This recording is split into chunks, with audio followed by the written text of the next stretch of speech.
Something a bit different this week. Next Monday I'll be covering 4 to Doomsday, but today I'll be talking about Cold Fusion, a Big Finish audio drama that features the Fifth Doctor and his companions in the gap between Castrovalva and 4 to Doomsday. When I first started my Doctor Who marathon, way before I even had a YouTube channel, the intention was always to slot in various books and audios that were set between the TV episodes. There's a lot of acclaimed stories out there that I've never gotten around to, but that's fallen away a bit recently. I did read some of the Fourth Doctor novels, Scratchman by Tom Baker and James Goss. It's an interesting read, lots of Tom Baker's trademark humour, but a bit too self-indulgent for my liking.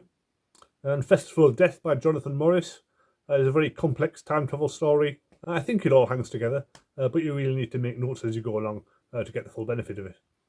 But neither of them were really strong enough for me to make a whole video about. But this one is. Cold Fusion was originally a novel by Lance Parkin, written in 1996. Like many novels of this period, it's been out of print for years, but fortunately Big Finish recorded an audio adaptation in 2016, which is what I'm reviewing today. The whole cast of season 19 are back, with Peter Davison as the Fifth Doctor, Janet Fielding as Tegan, Sarah Sutton as Nyssa, Matthew Waterhouse as Adric, along with Sylvester McCoy as the Seventh Doctor, and Yasmin Bannerman as Ross Forrester, and Travis Oliver as Chris Quedge, his companions in the New Adventures series of novels. So it's quite a crowded cast, but it works well.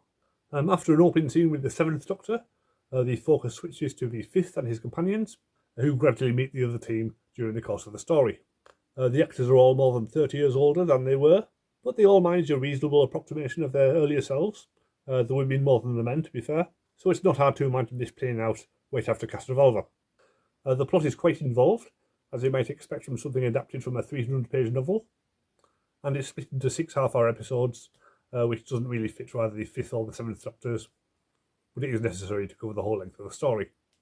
It's set on an unnamed ice planet, where human colonists are attacked by mysterious ghosts, who turn out to be extra-dimensional aliens from another timeline, brought here by scientists experimenting on a mysterious machine, while the occupying adjudicators fight a terrorist uprising. There's a lot going on, basically, and the characters are split into groups quite early on. The Doctor and Adric join forces with the scientists, with Adric noting that he's used to planets ruled by scientists, after Alzarius, Traken and Legopolis. Later on, Adric is paired with Ross Forrester, a Judge Dredd-style future policeman, which is very much a clash of opposites. Yasmin Bannerman probably doesn't have as much to do as the rest. Meanwhile, Tegan and Nyssa have a fun comedy subplot. Janet Fielding and Sarah Sutton clearly still very much enjoy working together.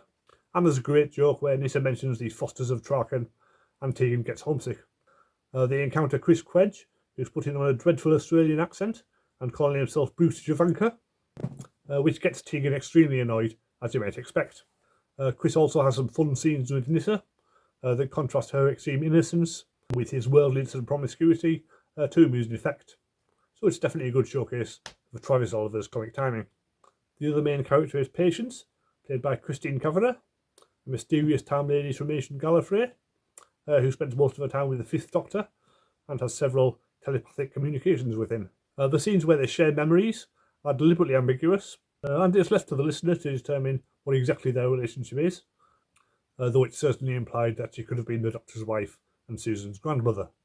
To be fair, nothing in the series since then has contradicted that, and usually the show just stays clear of that whole area.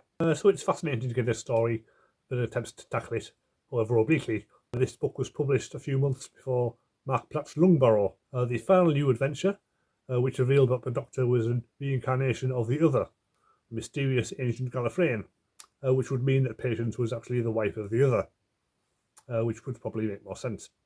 Lance Parkin did write another Gallifrey novel, The Infinity Doctors, which apparently brings back Patience, so I'll have to track that one down when I get to the Wilderness Years. The Fifth and Seventh Doctors don't actually meet until the final episode, but it's worth the wait. Their different approaches definitely come through. This is the Seventh Doctor from the New Adventures, as ruthless and manipulative as the character ever gets, while the Fifth Doctor still hopes for a more peaceful solution. It shows off the contrast between the two different eras of the show, and there's a nice reference to Day of the Doctor added in as well. Sylvester McCoy has a relatively small part in this, but he makes a big impression, rolling his R's at every opportunity, and his rapport with Peter Davison is extremely catty. kind of reminiscent to the tension between the second and third Doctors. So it's an enjoyable story overall, bringing to life the casts of two of my favourite eras of Doctor Who, and giving them a story packed full of action, comedy, and hints at ancient Gallifreyan lore. The music is also strong, full of synthesizer riffs that help conjure up the feel of the early 80s. Definitely worth a listen for fans of either of those two eras. Next week I'll be covering 4 to Doomsday, but I will be adding more books and audios into the mix from now on. It makes a nice change of pace from the usual, and I should still get the 5th Doctor's era finished by Christmas. So press subscribe to keep following my journey through 80s Who, and I'll see you next time.